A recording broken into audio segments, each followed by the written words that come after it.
बिस्मिल्लाहिर्रहमानिर्रहीम। Dear students, मैं उम्मीद करता हूं कि आप सब खैरियत से होंगे। डियर स्टूडेंट्स, हम क्लास 12 चैप्टर 21 न्यूक्लियर फिजिक्स को लेके चल रहे हैं और आज की इस वीडियो में हम इस चैप्टर का इम्पोर्टेंट टॉपिक पढ़ने जा रहे हैं। टॉपिक का नेम है हाफ लाइफ। याद रहे, ये टॉपिक इस चैप्टर का बोर्ड के पॉइंट ऑफ व्यू से इम्पोर्टेंट लॉन्ग क्वेश्चन है, तो आप इसको लॉन्ग के पॉइंट ऑफ व्यू से तैयार करेंगे। अब डियर स्टूडेंट्स, अगर ये लॉन्ग आता है तो आप यही कुछ तैयार करके लिख देंगे तो इंशाल्लाह आपको पूरे नंबर मिलेंगे। और दूसरी बात आप याद रखें कि ये टॉपिक शॉर्ट क्वेश्चन और एमसीक्यूज़ के लिहाज से भी इंपॉर्टेंट है। इस टॉपिक से एमसीक्यू भी लाजमी बनेगा और हम आपको साथ साथ बताते जाएंगे कि कौन कौन से आपके इंपॉर्टेंट एमसीक्यू बन सकते हैं। यहाँ पे कुछ इंपॉर्टेंट फार्मूलाए भी डिस्कस करेंगे जिनसे रिलेटेड आपसे एमसीक्यू पूछे जा सकते हैं।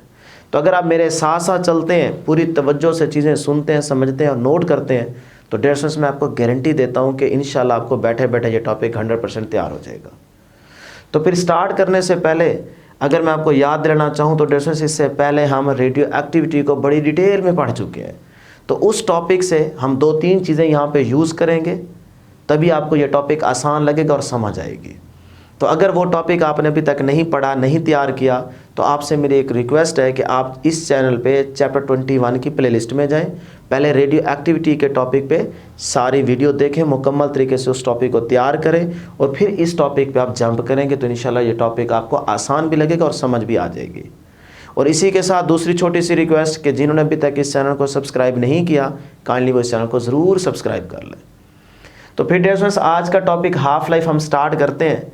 अगर 2 नंबर के लिए आपसे डेफिनेशन पूछी जाए, शॉर्ट क्वेश्चन आ जाए कि what is meant by half life, तो आप इन दोनों डेफिनेशंस में से एक डेफिनेशन तैयार करके लिख सकते हैं। हम इस डेफिनेशन को पहले समझेंगे और फिर उसके बाद यहाँ से डिफाइन करेंगे। तो फिर स्टार्ट करते हैं। Half life, dear students, half life को हम शो करते हैं टी और सबस्क्रिप्ट में लिखते हैं आप 1/2। तो ये हाफ लाइफ का क्या है, सिंबल है। देखते हैं जी डेफिनेशन। पहले आसान अल्फाज में समझें इस डेफिनेशन को कि हाफ लाइफ क्या है। डियर स्टूडेंट्स, वो टाइम जिसमें एक रेडियो एक्टिव एलिमेंट अपने प्रेजेंट नंबर ऑफ एटम्स में से half number of atoms decay कर दे, डिसइंटीग्रेट कर दे, वो टाइम आपका क्या कहलाएगा, हाफ लाइफ। फिर से रिपीट करता हूँ, जिस टाइम में एक रेडियो एक्टिव एलिमेंट अपने मौजूदा नंबर ऑफ एटम्स में से आधे नंबर ऑफ एटम्स डिके कर दे, डिसइंटीग्रेट कर दे, वो टाइम क्या कहलाएगा, उस रेडियो एक्टिव एलिमेंट का हाफ लाइफ कहलाएगा। कितनी आसान डेफिनेशन है। अब देखें इसको कैसे लिखेंगे। The half life of a radio active element is that period. Direct आप यहीं से लिख सकते हैं कि हाफ लाइफ क्या है, इज दैट पीरियड, वो पीरियड या वो time period in which half of the atoms decay, कि वो टाइम पीरियड जिसमें एक रेडियो एक्टिव एलिमेंट अपने प्रेजेंट नंबर ऑफ एटम्स में से आधे नंबर ऑफ एटम्स डिके कर दे, तो ये टाइम क्या कहलाएगा डियर स्टूडेंट्स, ये पीरियड क्या कहलाएगा, हाफ लाइफ। आसान डेफिनेशन। अब अगर ये आपको वर्डिंग मुश्किल लगती है तो आप ये क्लास 10th वाली डेफिनेशन भी कर सकते हैं, क्योंकि 10th का रट्टा याद होता है ना, कि the time during which half of the unstable radio active nuclei disintegrate, कि एक अनस्टेबल रेडियो एक्टिव न्यूक्लियाई जो है वो जिस टाइम में अपने आधे नंबर ऑफ एटम्स डिके कर दे, डिसइंटीग्रेट कर दे, तो वो टाइम क्या कहलाएगा, हाफ लाइफ। तो ये दोनों डेफिनेशन बहुत सिंपल आसान वर्डिंग थी। अब इसको आसान अल्फाज में और क्लियर करने के लिए हम छोटी सी यहाँ पे एग्जांपल लेते हैं, जिससे आपको क्लियर हो जाएगा कि इन लाइनों का क्या मतलब है।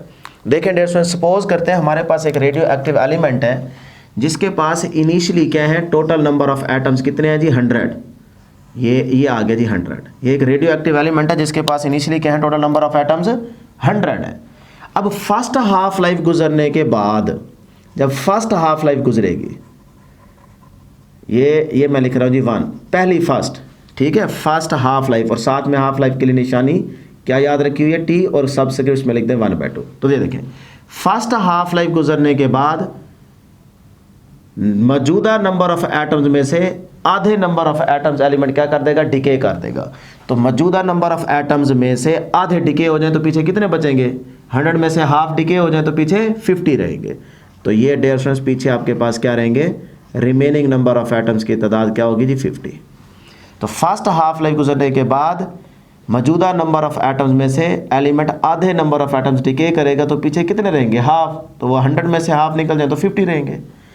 अब इधर आ जाए, सेकेंड हाफ लाइफ गुजरने के बाद सेकेंड हाफ लाइफ गुजरने के बाद, सेकेंड हाफ लाइफ गुजरने के बाद तो इसको लिखेंगे 2 और साथ में आ जाएगा t 1/2। तो सेकेंड हाफ लाइफ गुजरने के बाद मौजूदा नंबर ऑफ एटम्स में से आधे नंबर ऑफ एटम्स क्या हो जाएंगे, डिसइंटीग्रेट हो जाएंगे। तो पीछे कितने रहेंगे, इसका हाफ करें 50 का हाफ 25। तो ये कहानी चल रही होगी। अब इसी तरह यहाँ पे आ जाए, ये काम नहीं करना कि 100 में से 50 फर्स्ट हाफ लाइफ पे डिसइंटीग्रेट हो गए, फिर सेकेंड हाफ लाइफ पे उसी 100 में से फिर 50 डिसइंटीग्रेट हो गए। ऐसा नहीं होगा, ऐसा कभी भी नहीं समझना। प्रेजेंट मौजूदा नंबर ऑफ एटम्स में से आधे डिके होते रहेंगे। तो पहले इसमें से फर्स्ट हाफ लाइफ में से देखें, फर्स्ट हाफ लाइफ गुजरी, 100 में से 50 बचे। अब सेकेंड हाफ लाइफ जब गुजरेगी तो मौजूदा नंबर ऑफ एटम्स में से आधे रह जाएंगे। अब यहाँ पे आ जाए, थर्ड हाफ लाइफ जब गुजरेगी, थर्ड हाफ लाइफ, जब थर्ड हाफ लाइफ गुजरेगी तो फिर मौजूदा नंबर ऑफ एटम्स ये हैं 25, तो इसमें से आधे डिके हो जाएंगे, तो पीछे आधे रहेंगे। तो 25 का हाफ कितना होगा, 12.5। इस तरह से ये कहानी चल रही होगी। ये है इस डेफिनेशन का आसान मतलब। क्लियर हो गया। अब डेफिनेशन से यहीं से बड़ा इंपॉर्टेंट पॉइंट आपने याद रखना है, और वो ये है कि हाफ लाइफ आखिर किस चीज़ पर डिपेंड कर रही है। मतलब आपको कोई चक्कर दे कि भी इन रेडियो एक्टिव एलिमेंट के आसपास में अगर टेम्परेचर की वैल्यू चेंज कर दूं, प्रेशर की वैल्यू चेंज कर दूं, तो फिर क्या इस तरतीब में कोई फ़र्क पड़ेगा? तो याद रखिएगा, कोई फ़र्क नहीं पड़ेगा। प्रेशर चेंज कर दें, टेम्परेचर चेंज कर दें, इलेक्ट्रिक फील्ड अप्लाई कर दें, मैग्नेटिक फील्ड अप्लाई कर दें, तो इनके अप्लाई करने से हाफ लाइफ पे कोई फ़र्क नहीं पड़ेगा। क्यों? क्योंकि डेफिनेशन प्रीवियस लेक्चर के अंदर आपने पढ़ा था कि रेडियो एक्टिविटी जो है वो सिर्फ और सिर्फ एक चीज़ पे डिपेंड करती है, और वो नेचर ऑफ द एलिमेंट पे डिपेंड करती है। अगर वहाँ पे आप फिजिकल कंडीशन की बात करें, pressure, temperature, density, electric field, magnetic field, इनको चेंज करने से रेडियो एक्टिविटी पे कोई फ़र्क नहीं पड़ता, क्योंकि रेडियो एक्टिविटी इन फैक्टर्स पे डिपेंड नहीं करती। याद है ना ये पॉइंट? तो फिर यहीं पे ये पॉइंट भी याद रखें कि हाफ लाइफ जो है वो भी electric field, magnetic field, pressure, temperature, इनको चेंज करने से उस पर कोई फ़र्क नहीं पड़ना।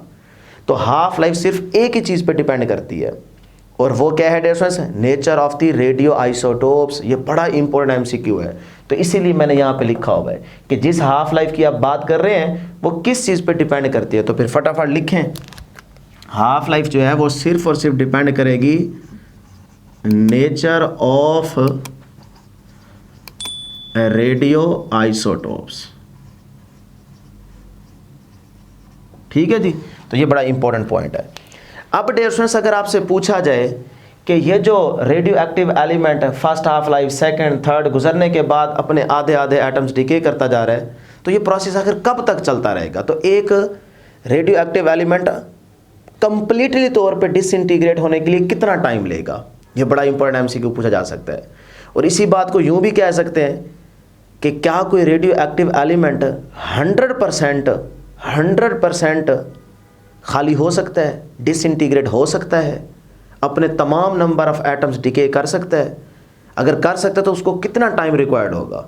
ये बड़ा इंपॉर्टेंट एमसीक्यू है, और इसी को क्या बोलते हैं? टोटल लाइफ कहते हैं। तो लाइफ हमारे पास 3 तरह की होती है, हाफ, टोटल और मीन।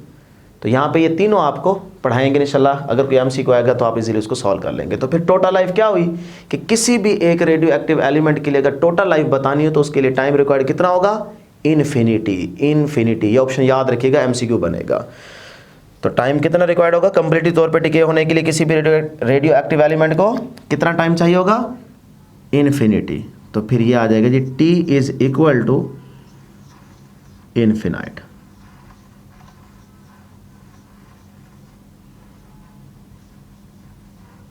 ये याद रखिएगा, इन्फिनिटी टाइम चाहिए, वो आपका पास क्या कहलाएगी? Total life. आगे डियर स्टूडेंट्स देखते हैं क्लासिफिकेशन। तो 3 तरह की क्लासिफिकेशन है। देखें, कुछ रेडियो एक्टिव एलिमेंट को जो टाइम रिक्वायर्ड होगा वो मिनट्स में हो सकता है, कुछ को डेज में हो सकता है, कुछ को साल लगेंगे। तो हर किसी की अपनी अपनी नेचर है ना। मैंने पहले बताया है कि हाफ लाइफ जो है वो nature of the radio isotopes पर डिपेंड करती है। तो फिर 3 तरह की यहाँ पे क्लासिफिकेशन हम पढ़ने जा रहे हैं। नंबर 1 हम जो डिस्कस करेंगे वो होगी आपके पास एक्सट्रीमली शॉर्ट। एक्सट्रीमली भी आ सकता है, और एक्सट्रीमली का वर्ड ना भी यूज़ करें तब भी उसका यूनिट बन जाएगा मिनट में, तो वो आप यूज़ कर सकते हैं। तो पहली कौन सी क्लासिफिकेशन आएगी? क्लास कौन सी होगी हाफ लाइफ के लिए? शाबाश बोलें ज़रा, short half life, short half life. तो शॉर्ट हाफ लाइफ में जो यूनिट रहेगा वो क्या रहेगा, वो सेकंड भी हो सकता है, मिनट भी हो सकता है, आवर भी हो सकता है। तो इसीलिए अगर उसकी एग्जांपल देखना चाहें तो जैसे यूरेनियम 239 है, तो इसकी जो फर्स्ट हाफ लाइफ होगी यूरेनियम 239 की फर्स्ट हाफ लाइफ, देखें इसके साथ क्या है 1। तो यूरेनियम 239 के लिए जो फर्स्ट हाफ लाइफ के लिए टाइम रिक्वायर्ड होगा वो डियर स्टूडेंट्स क्या होगा 20, ये बुक में मेंशन है, सेकंड पैराग्राफ बुक के इस पेज पे देखेंगे तो ये चीज़ें मेंशन है, ये बड़े इंपॉर्टेंट एमसीक्यू है। 23.5 मिनट इतना टाइम लगेगा उसको पहली हाफ लाइफ गुजरने के साथ साथ जो भी नंबर ऑफ एटम्स होंगे वो आधे डिके हो जाएंगे। तो ये देखें, अब साथ में देखें क्या आ रहा है मिनट, इसी तरह सेकंड भी आ सकता है। तो ये आपके पास जो एलिमेंट सेकंड में, मिनट में, आवर में आ रहे होंगे वो आपके पास क्लास बन जाएगी शॉर्ट हाफ लाइफ की।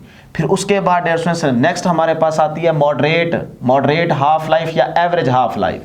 तो उसमें डियर स्टूडेंट्स क्या होगा कि वो एलिमेंट जो हमारे पास डेज में डिसइंटीग्रेट हो रहे होंगे, तो फर्स्ट हाफ लाइफ के लिए डेज में जब यूनिट आ रहा होगा, उसमें एग्जांपल आपकी बुक ने ली है रेडॉन गैस।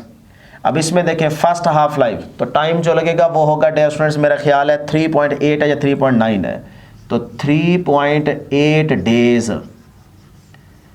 अब देखें डेज आ गया डेज, तो ये कौन सी हाफ लाइफ होगी, ये होगी मॉडरेट यानी कि एवरेज हाफ लाइफ। इसी तरह कुछ को इससे भी ज़्यादा टाइम लग सकता है, तो वो फिर हमारे पास बनेगा ईयर्स में। तो उसके लिए बुक ने एग्जांपल दी है रेडियम की, तो इसके लिए हाफ टाइम देखें क्या होगा, वो आपकी बुक ने मेंशन किया है 16 और यही एग्जांपल आपकी क्लास 10th में भी थी 16-20 ईयर्स। ठीक है फर्स्ट। अगर सेकंड हाफ लाइफ की बात करें तो सेकंड हाफ लाइफ में फिर कितना टाइम, इतना इसके अंदर और ऐड करें तो ये कितना बन जाएगा 3240, तो ये आ जाएगा 3240 साल। तो इस तरह से फिर आगे बढ़ते जाएं। तो ये अब देखें यहाँ पे 3 तरह की क्लास है, शॉर्ट हाफ लाइफ, उसके बाद मॉडरेट, देखें वो मिनट में, सेकंड में, और में भी हो सकते हैं, यहाँ डेज की बात करनी है। तो 3 कैटेगरीज हमने डिवाइड करनी है। और लास्ट में देखें यहाँ पे क्या है ईयर्स, तो ये एक्सट्रीमली लार्ज और ये मॉडरेट और ये क्या आ जाएगी शॉर्ट हाफ लाइफ। तो ये 3 कैटेगरीज के लिए आपने तीनों एग्जांपल्स याद रखनी है। Half life of the uranium 239, इसी तरह रेडॉन गैस बुक में दी गई है 3.8 डेज, रेडियम के लिए हाफ लाइफ 16-20 ईयर्स। और इसके बाद आपकी बुक में मेरा ख्याल है कि यूरेनियम 238 का भी दिया गया, उसका लिए भी हाफ लाइफ जो होती है वो ईयर्स पे होती है। तो ये बड़े इंपॉर्टेंट एमसीक्यूज अच्छे तरीके से तैयार कीजिएगा। अब डियर स्टूडेंट्स आगे चलते हैं। रिमेंबर याद रखिएगा क्या, 2 बड़े इंपॉर्टेंट फार्मूला है जिससे एमसीक्यूज आपसे हर हाल में पूछे जा सकते हैं। तो डियर स्टूडेंट्स ये देखें, नंबर ऑफ एटम्स रिमेनिंग का भी फार्मूला आपको बताएंगे, नंबर ऑफ एटम्स डिके का भी आपको फार्मूला बताएंगे। मतलब जब एक रेडियो एक्टिव एलिमेंट अपने आधे एटम्स डिके कर देता है तो जितने वो डिके कर रहे हैं उनको कैलकुलेट करने के लिए आपके पास एक शॉर्टकट मैथमेटिकल फार्मूला होना चाहिए कि कितने डिके हो गए हैं। अब फॉर एग्जांपल आपको दे दे कोई बड़े नंबर्स दे दे, जैसे कह लें कि 1750। अब ये एक टोटल नंबर है उसके पास, अब इसमें से आधे डिके हो जाएंगे, तो उन आधों को जो आधे डिके हो गए उनको कैलकुलेट करने के लिए कोई मैथमेटिकल फार्मूला होना चाहिए, शॉर्टकट या हिसाब लगाएंगे, होना चाहिए ना। इसी तरह जो पीछे बच जाएंगे उनके लिए भी एक फार्मूला होना चाहिए। तो फिर आप याद रखिएगा ये दोनों फार्मूले बड़े इंपॉर्टेंट हैं कि किसी भी रेडियो एक्टिव एलिमेंट के जो रिमेनिंग नंबर ऑफ एटम्स बचेंगे उनकी तादाद मालूम करनी हो तो फिर फार्मूला है जी आपके पास n0 डिवाइड बाय 2, या इसी को आप यूं भी लिख सकते हैं कि 1/2 इंटू n0। n0 का मतलब है original number of atoms, total number of atoms initially जो एक एलिमेंट के पास टोटल नंबर ऑफ एटम्स है उन्हें आप n0 से शो करते हैं। अब देखें, अगर किसी भी एलिमेंट के रिमेनिंग नंबर ऑफ एटम्स आपको मालूम करने हैं कि उसके पास बाकी कितने रह गए हैं, तो आपके पास फार्मूला होगा n0 डिवाइड बाय 2, यानी कि n0 का मतलब ओरिजिनल नंबर ऑफ एटम्स जो कि इनिशियली प्रेजेंट, ये भी कह सकते हैं। तो उसमें वैल्यू पुट कर दें और डिवाइड बाय 2, उसको 2 पे डिवाइड कर देंगे, पीछे रिमेनिंग आ जाएंगे। क्लियर। उसके बाद है नंबर ऑफ एटम्स डिके, जो डिके हो गए हैं उनकी तादाद मालूम करनी हो तो फिर उसके लिए फार्मूला है डियर स्टूडेंट्स n0 माइनस का n0 डिवाइडेड बाय 2 की पावर n, और क्लास 10th में यहाँ पे था t, तो कोई मसला नहीं है। अब ये जो n है ना, ये n यहाँ पे आप हाफ लाइफ पुट करेंगे, वो जो भी मेंशन करेगा, वो फर्स्ट कह दे, सेकंड कह दे, थर्ड कह दे, आपने सिर्फ वो हाफ लाइफ यहाँ n की पावर में वही चीज़ लिख देनी है। फिर इसको सॉल्व करेंगे, आंसर आ जाएगा। तो वो जो जितने नंबर ऑफ एटम्स डिके हो गए उनकी तादाद आपको पता चल जाएगी। और n नॉट क्या है? ओरिजिनल नंबर ऑफ एटम्स, ठीक है। उसमें से आपके पास तो वैल्यू वो देगा ना कि हमारे पास एक एलिमेंट के टोटल नंबर ऑफ एटम्स ये हैं। तो अब बताएं डिके कितने हो गए, रिमेनिंग कितने हैं।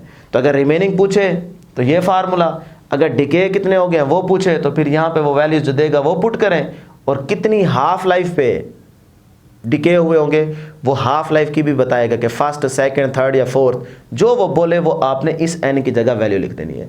3 क्या है तो 3 लिख दें। अगर वो कह रहा है फोर्थ हाफ लाइफ पे बताएं तो आप यहाँ पे 4 लिख दें। सॉल्व करेंगे, आपके पास वो नंबर ऑफ एटम्स की तादाद आ जाएगी जो डिके हो चुके होंगे। तो ये बहुत इंपॉर्टेंट दोनों फार्मूला हैं, याद रखिएगा। अब MCQ यहाँ से कैसे पूछे जा सकते हैं, उसके लिए टेबल देखिएगा। यहाँ पे मैं देश बात करूँगा नंबर ऑफ हाफ लाइफ के, पहली 0, फिर फर्स्ट, फिर सेकंड, फिर थर्ड, फिर फोर्थ, फिर फिफ्थ, फिर सिक्स, इस तरह से आप लाइफ गुजरती जाएंगी। तो आगे कितने नंबर ऑफ एटम्स रिमेनिंग बचते जाएंगे और कितने डिके होते जाएंगे, दोनों को कैलकुलेट करते जाएं। बारी बारी फार्मूला पुट करें, आपकी मर्जी, या फिर इस टेबल को याद कर लें, ये भी आपकी मर्जी। रट्टा मारना है या हर बारी पुटिंग करनी है। देखें जी, कोई भी सैंपल होगा, सही, और यहाँ पे देखें इन फ्रैक्शन भी हम रिजल्ट देखेंगे और यहाँ पे इन परसेंटेज भी रिजल्ट देखेंगे। तो पहले देखते हैं सैंपल। सैंपल वाले कॉलम में मैंने यहाँ पे लिखा है रिमेनिंग और यहाँ पे लिखा है डिके, फिर यहाँ पे रिमेनिंग, यहाँ पे डिके, इन फ्रैक्शन, और फिर इन परसेंटेज रिमेनिंग और डिके। एक ही बात है, लेकिन दो कैटेगरीज में वो आपसे MCQ पूछ सकता है, या इन फ्रैक्शन पूछेगा या फिर इन परसेंटेज पूछेगा।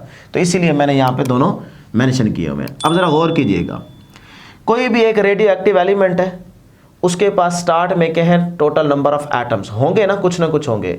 जब होंगे तो वो खुद बताएगा, और नहीं होंगे तो फिर जब टोटल नंबर ऑफ एटम्स किसी के ना दिए गए हो ना, तो फिर याद रखिएगा आपने वहाँ पे total number of atoms 1 consider करना है, 1। और 1 की परसेंटेज क्या बनती है, उसको 100 से मल्टीप्लाई कर दें तो 100%। तो फिर याद रखने जब नंबर ऑफ एटम्स ना दिए गए हों, यहीं पे लिख दूं, जब ना दिए गए हों ये, तो फिर आपने इसको 1 कंसीडर करना है, और परसेंटेज में जो है 1 को 100 से मल्टीप्लाई करें तो 100%। तो फिर ये कंसीडर करना है आपने, जब वैल्यू ना दे तब। तो फिर डेफिनेशन यहाँ पे ज़रा गौर करें। अब कोई भी एक रेडियो एक्टिव एलिमेंट है, उसकी जब 0 हाफ लाइफ होगी, जब 0 हाफ लाइफ होगी तो उसके पास रिमेनिंग, यानी कि 0 हाफ लाइफ, अभी फर्स्ट हाफ लाइफ भी नहीं गुजरी, अभी वो 0 पे पड़ा है, टाइम 0 है। तो उस time remaining number of atoms कितने होंगे उस एलिमेंट के पास, तो वो होंगे n0, ओरिजिनल टोटल। डिके कितने कर चुका होगा, कोई नहीं डिके कर चुका, क्योंकि हाफ लाइफ गुजरी नहीं है, वो तो 0 है, तो इसीलिए डिके 0। अब यही चीज़ आपने इन फ्रैक्शन देखनी है। तो इन फ्रैक्शन रिमेनिंग n0 की वैल्यू नहीं पता, जब नहीं पता तो क्या लेंगे, 1, तो ये आ गया 1। डिके कितने करके इन फ्रैक्शन 0, तो 0 आ जाएगा। समझ आ रही है ना। उसके बाद इन परसेंटेज अगर इन्हीं चीज़ों को देखना हो तो रिमेनिंग 1 था ना, 1 को रिमेनिंग में क्या लिखेंगे, 1 को 100 से मल्टीप्लाई कर दें 100%। क्यों 100% लिखेंगे, क्योंकि अभी हाफ लाइफ क्या है 0, अभी हाफ लाइफ क्या है 0। उसके बाद डिके कितने हुए 0। क्लियर। अब अगली कहानी समझें। जब उस रेडियो एक्टिव एलिमेंट को पहली हाफ लाइफ गुजरेगी, पहली फर्स्ट हाफ लाइफ गुजरेगी, तब क्या होगा, तो ये देखें यहाँ पे क्या होगा 1। तो फर्स्ट हाफ लाइफ गुजरने के बाद उस एलिमेंट के पास कितने बचेंगे और कितने डिके कर जाएंगे, ये हमने कैलकुलेट करना है। तो पहले देखते हैं रिमेनिंग। तो फर्स्ट हाफ लाइफ पे रिमेनिंग, फर्स्ट हाफ लाइफ का मतलब टोटल नंबर ऑफ एटम्स पे 2 से क्या कर दें, डिवाइड कर दें। ये फार्मूला है ना। तो देखिए n0/2, तो ये आ जाएगा n0/2। अब वो जितने भी हैं हमें नहीं पता, अगर पता है तो वो n0 की वैल्यू पुट कर देंगे, तो फर्स्ट लाइफ पे आपको रिमेनिंग नंबर ऑफ एटम्स मिल जाएंगे।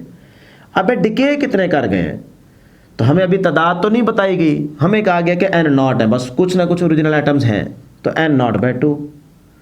इसी तरह से इन फ्रैक्शन जब पूछेगा यही चीज़, तो इधर भी 1/2 बच जाएगा, इधर भी 1/2 बच जाएगा। तो इन फ्रैक्शन ये रिजल्ट होगा इसी चीज़ का, इन फ्रैक्शन ये रिजल्ट होगा। और इसी चीज का इन परसेंटेज रिजल्ट क्या होगा 50% और 50%। क्यों डियर स्टूडेंट्स? देखें 1/2 का मतलब है 0.5, तो 0.5 को आप 100 से मल्टीप्लाई करें तो क्या आता है 50%। अब आ जाए इधर सेकंड हाफ लाइफ पे। सेकंड हाफ लाइफ पे इसका हाफ करें कितना बनता है n0/4, n0/2 का हाफ करेंगे तो n0/4 बनेगा ना, तो ये आ जाएंगे आपके पास रिमेनिंग सेकंड हाफ लाइफ पे। और अगर डिके कितने हो गए तो वो क्या आएगा 3n0/4 आएगा। अब 3n0/4 कैसे आया है? देखिए ये कौन सा फार्मूले में डिके, तो डिके वाला फार्मूला ये रहा, एक मैं करूंगा बाकी आप समझ जाएंगे। तो यहां पे कर देता हूं इसी चीज को, ये है डिके, तो डिके वाले में देखें फार्मूला है n0 माइनस का n0 डिवाइड बाय 2 की पावर n। अब n की जगह क्या लिखूंगा जो हाफ लाइफ है, तो कौन सी हाफ लाइफ है सेकंड, तो यहां पे आ जाएगा 2। क्लियर? तो यह बन गया जी n0 माइनस का n0 डिवाइड बाय 2 की पावर 2 है, तो इसका मतलब 4 आ जाएगा। एलसीएम लें जी, एलसीएम आ जाएगा 4, तो 4 1 दा 4, 4 को n0 से मल्टीप्लाई करेंगे तो 4n0 आ जाएगा, माइनस 4 1 दा 1, ऐसी है ना, तो 1 को n0 से मल्टीप्लाई करेंगे तो n0 ही बचेगा। अब देखिए 4n0 माइनस n0 3n0 और डिवाइड बाय 4, आ गई जी वही चीज़, ये आ गई। तो आपने सिर्फ और सिर्फ इन दोनों फार्मूले में वैल्यूज पुट करते जाए, आंसर आते जाएंगे। अब देखते हैं इन फ्रैक्शन, तो इन फ्रैक्शन इधर देखें 1/4 बचेगा और इधर से क्या बचेगा 3/4 बचेगा। अब यही दोनों रिजल्ट इन परसेंटेज देखने हैं, तो यहाँ पे भी 1/4 मल्टीप्लाई 100 करेंगे तो 25% आएगा, यहाँ पे 3/4 मल्टीप्लाई 100 करेंगे तो 75% आएगा। तो 75% डिके हो गए हैं और पीछे 25% बचे हैं। तो इस तरह से फिर आगे चलते जाएं। तो अब जो भी वो हाफ लाइफ मेंशन करे तो आप रिमेनिंग नंबर ऑफ एटम्स भी कैलकुलेट कर सकते हैं और डिके की भी तादाद मालूम कर सकते हैं, इन फ्रैक्शन भी कर सकते हैं, इन परसेंटेज भी कर सकते हैं। तो इस टेबल से लाजमी एमसीक्यू बनेगी, इसको आपने अच्छे तरीके से देख लेना है। अब डियर स्टूडेंट्स इससे नेक्स्ट हम बात करते हैं ग्राफ की। अब ज़रा ग्राफ को समझिएगा, ये इस तरह से एक कर्व आपकी बुक में दिखाई गई है कि अलॉन्ग वाई एक्सिस क्या है टोटल नंबर ऑफ एटम्स और अलॉन्ग एक्स एक्सिस क्या है हाफ लाइफ, टाइम को मेंशन किया गया है कि जैसे जैसे टाइम गुजरता जाएगा first half life, second, third, fourth, तो वैसे वैसे नंबर ऑफ एटम्स डिके करते जाएंगे, उनकी तादाद आधी आधी आधी होती जाएगी। तो फिर कर्व कैसे बनेगी? तो इस तरह की कुछ कर्व बनेगी, इस तरह की। अब ये कर्व कैसी है? ये कर्व है एक्सपोनेंशियली कर्व। ये बड़ा इंपॉर्टेंट पॉइंट है, याद रखिएगा, एक्सपोनेंशियली कर्व। ठीक है, कि या तो ये एक्सपोनेंशियली रैपिडली बढ़ रही होगी या कम हो रही होगी। तो यहाँ पे बढ़ने से मुराद क्या होगा कि नंबर ऑफ एटम जल्दी जल्दी डिके हो रहे होंगे। ठीक है ना? तो उसके बाद इस कर्व को समझें ज़रा। समझना कुछ इस तरह से है कि स्टार्ट में देखें यहाँ पे हमारे पास एक रेडियो एक्टिव एलिमेंट है जिसके पास टोटल नंबर ऑफ एटम्स की तादाद कितनी है जी 2 + 2 4, 4 + 4 8, 8 + 4 12, 12 + 4 कितने हो जाएंगे जी 16। तो इसका मतलब टोटल नंबर ऑफ एटम्स कितने हैं जी 16। ठीक है, ऐसे ही होंगे ना, 4 4 8 8 4 12 12 4 16। तो decimals total number of atoms की तादाद कितनी है 16। ये इनिशियली है टोटल नंबर ऑफ एटम्स। अब जब फर्स्ट हाफ लाइफ गुजरेगी, ये देखें यहाँ पे ये फर्स्ट हाफ लाइफ है, तो फर्स्ट हाफ लाइफ जब गुजरेगी तो टोटल में से कितने नंबर ऑफ एटम्स बचेंगे, बाकी रिमेनिंग वो बचेंगे 8। तो यहाँ पे देखें फर्स्ट हाफ लाइफ पे कितने बच गए 8। तो इसका मतलब टोटल नंबर ऑफ एटम्स जो कि पहले n0 थे फर्स्ट हाफ लाइफ गुजरने पे वो रह गए जी n0/2, ये बच गए। अब आ जाए सेकेंड हाफ लाइफ। जब सेकेंड हाफ लाइफ गुजरेगी तो प्रेजेंट नंबर ऑफ एटम्स में से आधे डिके कर देंगे, पीछे बचेंगे आधे। तो 8 में से 4 डिके कर देंगे, पीछे बचेंगे 4। तो ये देखें फिर इस सेकेंड हाफ लाइफ पे ये बच गए 4। तो सेकेंड हाफ लाइफ पे कितने नंबर ऑफ एटम्स बच गए 8 के आधे, तो वो बचते हैं 4। तो इसका मतलब इसका हाफ कर दें, इसका हाफ क्या होगा n0/4। ठीक हो गया। अब आ जाए third half life. Third half life पे देखें तो इन प्रेजेंट में से आधे बचेंगे, तो 4 में से आधे गए तो पीछे बचेंगे 2। तो number of atoms in n/4 का हाफ करें तो क्या बचता है n0/8। तो थर्ड हाफ लाइफ पे देखें 2 बच गए। इसी तरह से फिर आगे चलते जाएंगे, इसका हाफ, फिर उसका हाफ, फिर उसका हाफ। तो ये फिर अगर आप इन सारे पॉइंट्स को मिलाएं तो देखें इस तरह की हमारे पास एक कर्व आती है जिसको हम का नाम देंगे एक्सपोनेंशियली कर्व, ठीक है। और कर्व क्या हो रही है, डिक्रीज, क्या हो रही है, डिक्रीज। तो फिर ये वाली चीज़ भी आप यहाँ पे मेंशन कर लें, डिक्रीज, ये भी इंपॉर्टेंट एमसीक्यू है। और आखिरी बात इस ग्राफ की कि ये कर्व जो है ना, ये आपने ग्राफ इस लाइन से टच नहीं करना। अगर ये ग्राफ इससे टच कर गया तो इसका मतलब होगा वो 100% एटम डिके कर गया, रिजल्ट 0 पे आ जाएगा ना। तो नंबर ऑफ एटम जो होंगे वो कभी भी 0 नहीं हो सकते। तो हम यहाँ पे लिख देते हैं कि इसको यहाँ पे टच नहीं करना, n नॉट इक्वल टू 0, कभी भी n जो है वो 0 के बराबर नहीं हो सकता, इसीलिए कर्व थोड़ी सी ऊपर रहेगी। क्लियर। अब यहाँ से निकालते हैं स्लोप। भाई यहाँ पे देखें y एक्सिस के अलॉन्ग क्या है, n not, total number of atoms, इनमें क्या आ रहा है, चेंज, और इधर क्या है, टाइम। तो फिर स्लोप यहाँ से अगर आपसे पूछा जाए कि वो किसके इक्वल है तो फिर आप मेंशन कर लें, यहाँ पे याद भी कर लें, बड़ा इंपॉर्टेंट एमसीक्यू है। स्लोप होता है delta y over delta x। अब डेल्टा y पे क्या है, नंबर ऑफ एटम्स में चेंज है, तो फिर हम लिख देंगे डेल्टा n, और x एक्सिस के अलॉन्ग क्या है, डेल्टा t। ये स्लोप इसके इक्वल होगा।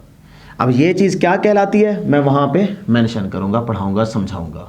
तो फिर याद रखिएगा स्लोप किसके इक्वल है, delta n over delta t के इक्वल है। अब ये क्या कहलाएगी, तो फिर डियर स्टूडेंट्स हम यहाँ से स्टार्ट करते हैं। तो देखें डियर स्टूडेंट्स स्लोप किसके इक्वल आया, delta n over delta t के इक्वल आया। तो यही बात फिर मैं यहाँ पे लिख देता हूँ कि जो स्लोप है, स्लोप ये किसके इक्वल आ गया डियर स्टूडेंट्स, ये आ गया delta n over delta t के इक्वल, ठीक है।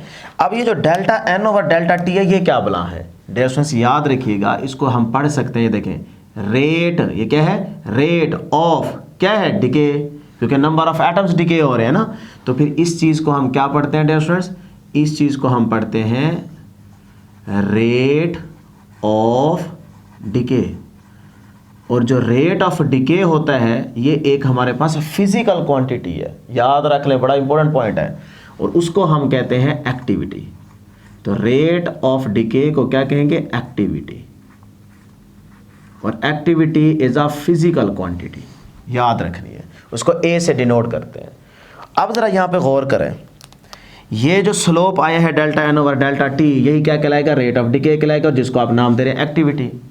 तो ज़रा ग्राफ देखें क्या हो रहा है, डिक्रीज।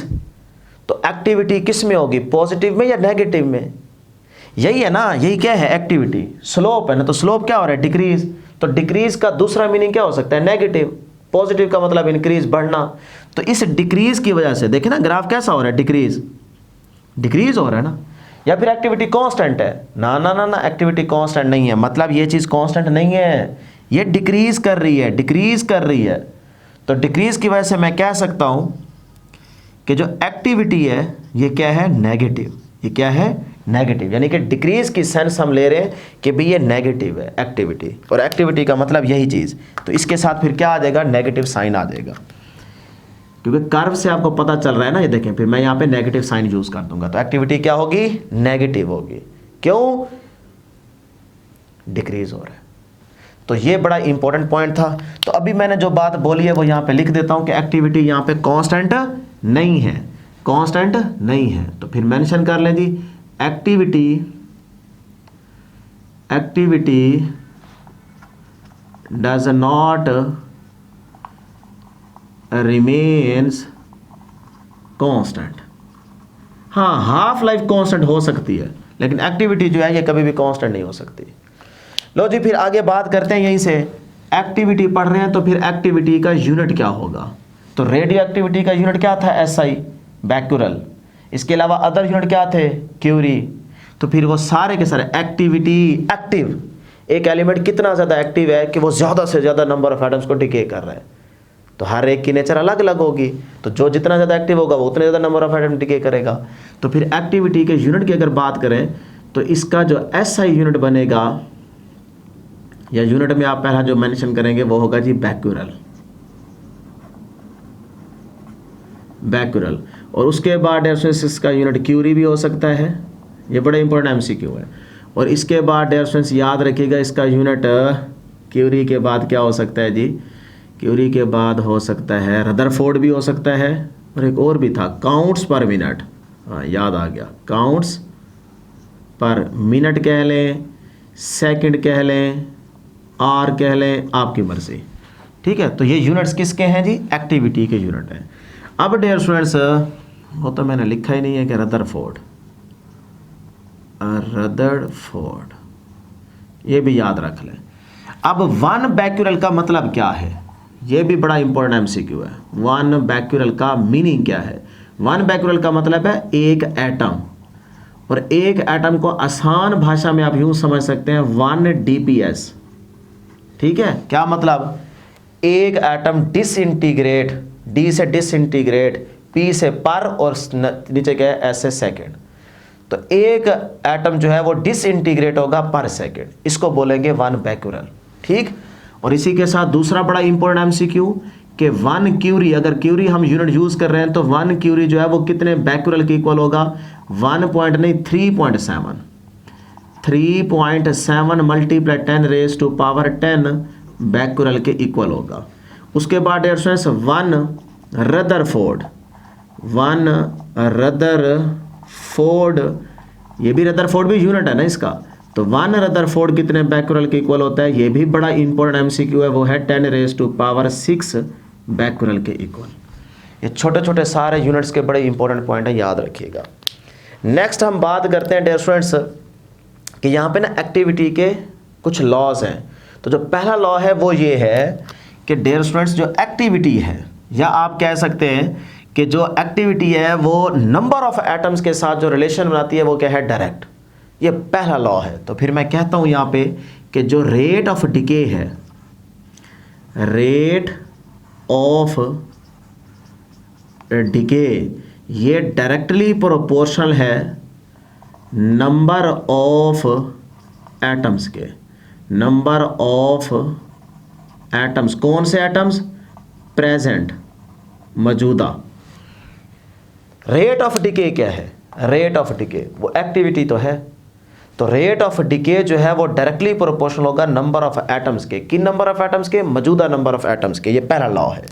तो इसी बात को हम कैसे लिख सकते हैं भाई? रेट ऑफ डिके का मतलब है डेल्टा एन। ये मैथमेटिकल सारी डेरिवेशन है जो आपकी बुक में देखते हैं, वही मैं करने लगा हूं, लेकिन तरतीब से देखें, कहीं पे कोई स्टेप डायरेक्ट नहीं है, तरतीब से चलते जाए, अभी खत्म हो जाएगा। तो रेट ऑफ डिके का मतलब है delta N over delta T. ठीक है, माइनस हम अगली साइड पे लगा देंगे, बेशक यहाँ पे लगाएं बेशक आगे लगाएं। तो directly proportional to number of atoms present, क्या कहेंगे उसको? एन कहेंगे, क्योंकि एन नॉट तो टोटल है ना, ओरिजिनल नंबर ऑफ एटम्स है, जो प्रेजेंट मौजूदा बाकी बचते जाएंगे उनको आप एन से शो करते जाएंगे।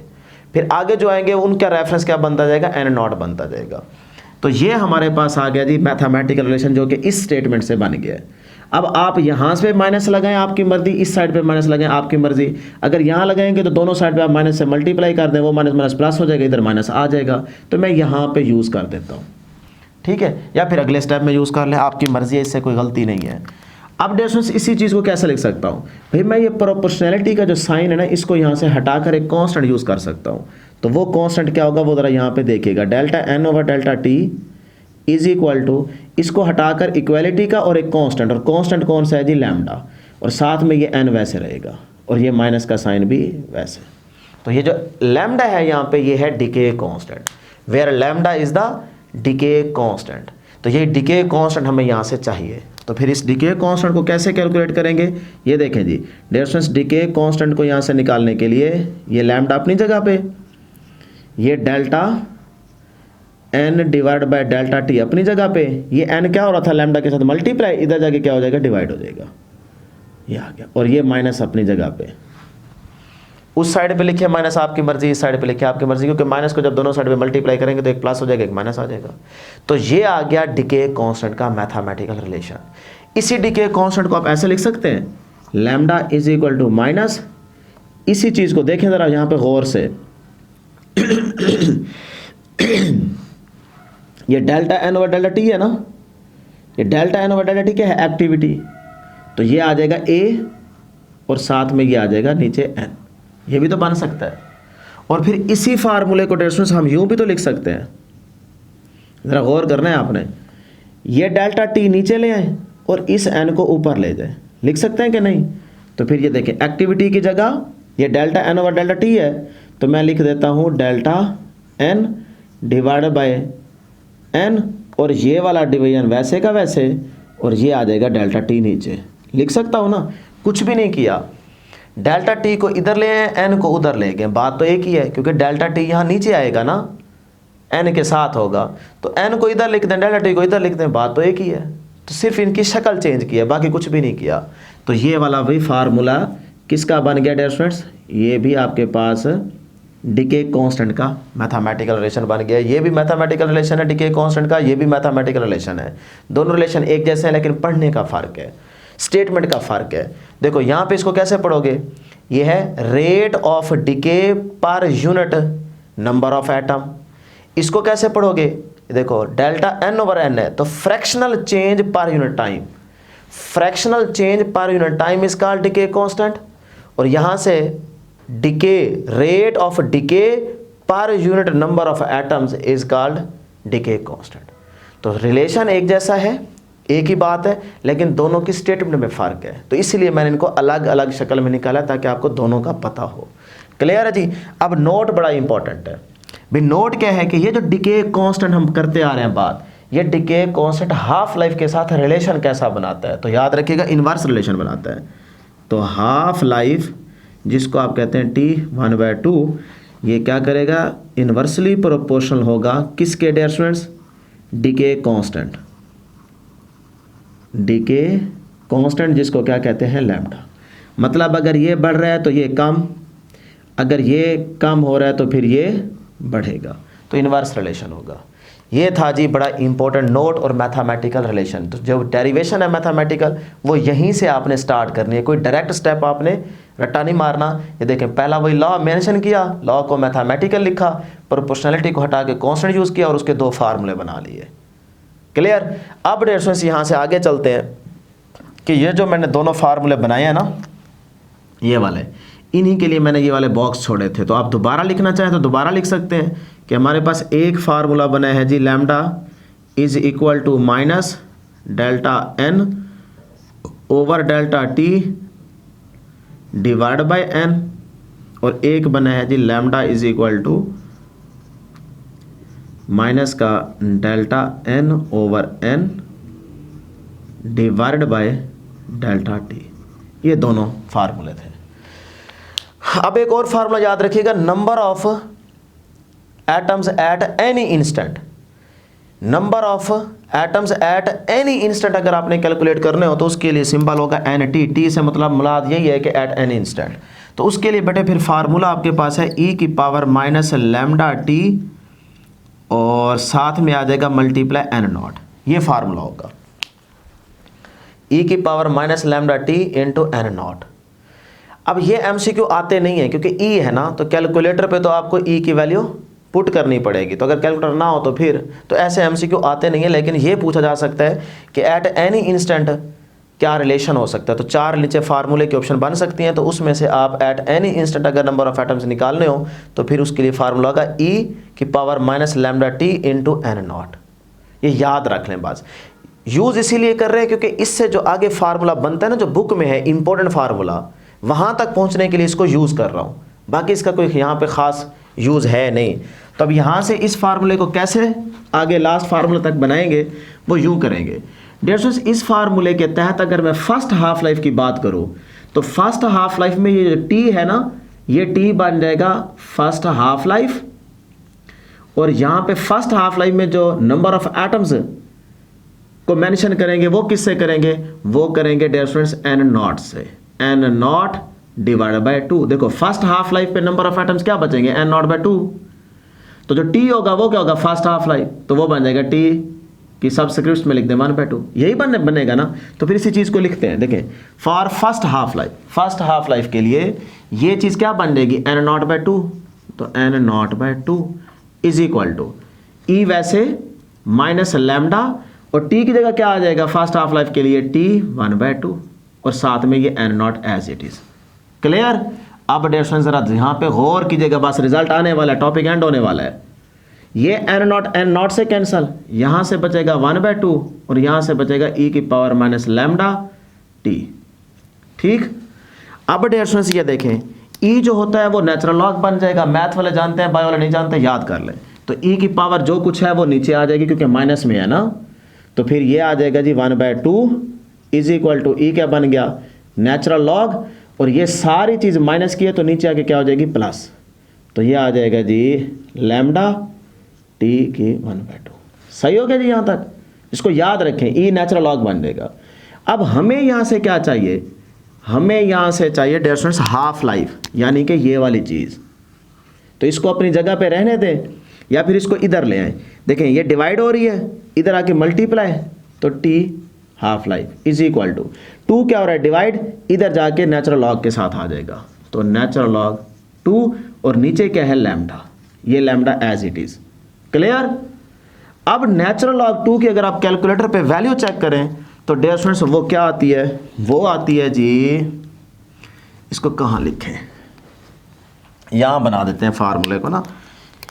नेचुरल लॉग 2 की जब आप वैल्यू लिखेंगे, इसको मिटा दूं, वो होगी जी t1/2 is equal to, natural log 2 की वैल्यू होती है 0.693 और नीचे क्या है लैम्डा, तो ये लैम्डा एज इट इज। ये है वो फार्मूला जो बुक में आप देखेंगे तो आपको नजर आएगा कि जब आपको लैम्डा की या डिके कांस्टेंट की वैल्यू देगा कोई भी और आपसे पूछे हाफ लाइफ बताएं, तो आप ये फार्मूला एमसीक्यूज में पुट करेंगे। 0.693 को याद कर लें, ये नेचुरल लॉग 2 की वैल्यू है, और उस पर जो भी लैम्डा की वैल्यू दे उसको डिवाइड करेंगे, आपके पास हाफ लाइफ आ जाएगी। ये है वो बुक का आखिरी रिलेशन जिसको आप मैथमेटिकल इस तरह से एंड तक पहुंचेंगे, यहाँ से स्टार्ट करेंगे और ये आपके पास फार्मूला आ जाएगा। ठीक है, तो ये थी हमारे पास आज की discussion. Last point, mean life क्या होता है। अब आप यहाँ पे देखें, ये क्या कर चुके हैं आप, डिके कांस्टेंट को कैलकुलेट कर चुके हैं। तो डिके कांस्टेंट का जो रेसिप्रोकल होता है वो मीन लाइफ कहलाता है, और मीन लाइफ को आप टी एवरेज से डिनोट करते हैं या फिर टॉ से। तो ये टॉ क्या है, मीन लाइफ का सिंबल है, और डेफिनेशन क्या होगी, रेसिप्रोकल ऑफ किसकी, डिके कांस्टेंट। देखें जब तक फार्मूला नहीं बना मैंने डिफाइन नहीं किया, फार्मूला बन चुका है डिके कांस्टेंट का, इसीलिए डियर स्टूडेंट्स मैं लिखने लगा हूं कि रेसिप्रोकल ऑफ डिके कांस्टेंट, और वो क्या था 1/λ। तो ये थी आपके पास मीन लाइफ की डेफिनेशन, जिसको आप बस इतना ही याद रखें, ज़्यादा करने की ज़रूरत नहीं है। तो ये है डियर स्टूडेंट्स हमारे पास आज के इस इम्पोर्टेंट टॉपिक की डिस्कशन। आप एक दफ़ा देख भी लें और इसका स्क्रीनशॉट ले लें ताकि इसको बैठ के आप अच्छे तरीके से तैयार कर सकें। तो मैं उम्मीद करता हूँ कि आपको ज़रूर समझ आई होगी। दुआओं में ज़रूर याद रखिएगा। अल्लाह हाफिज़।